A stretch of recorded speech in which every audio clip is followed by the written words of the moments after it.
je m'appelle Famara Vieux Sonko. Je suis le président du congrès de ce village Ouangara. Je suis à mon 3e mandat successif. Donc, le congrès, comme vous le savez, c'est pour raffermir les liens, unir la population, mais aussi développer le village. Qu'est-ce que vous comptez développer le village par rapport à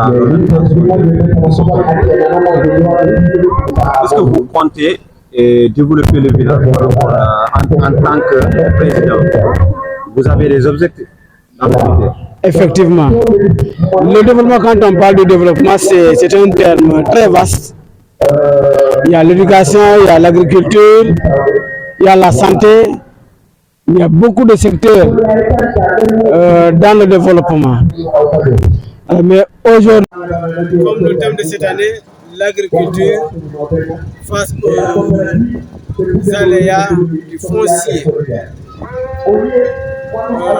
Ce village, quand on parle de l'agriculture, c'est une histoire ancienne. Ça fait des années, il y a beaucoup de décennies.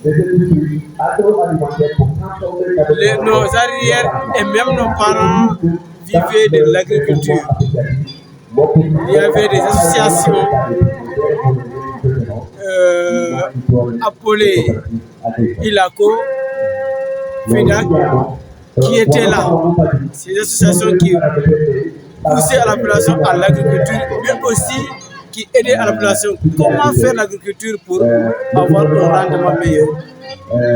Alors, il fut des moments, cette agriculture vraiment a connu une baisse. Et nous, la jeunesse actuelle, conscient de l'avenir, conscient aussi de la gouvernance actuelle, car nous avons entendu le gouvernement parler de l'agriculture dans les 50 ans dans l'avenir. Donc, pourquoi on doit rester les mains croisées?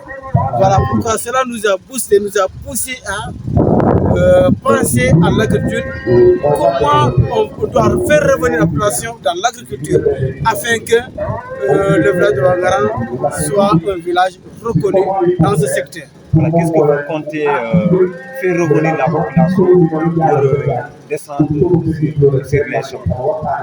Avec quels moyens? Les moyens, je l'avais dit tantôt dans mes propos, nous sommes jusqu'à présent dans les moyens traditionnels que nos parents nous ont légués, le Kajang. Alors qu'aujourd'hui, le monde bouge, les choses changent. Alors, mais on n'a pas les moyens.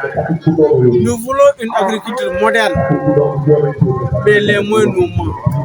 Voilà pourquoi nous tendons la main aux donateurs, à toutes les personnes de bonne volonté, à nous aider afin que nous modernisons notre agriculture. Car nous savons que l'agriculture, c'est le socle du développement. Voilà.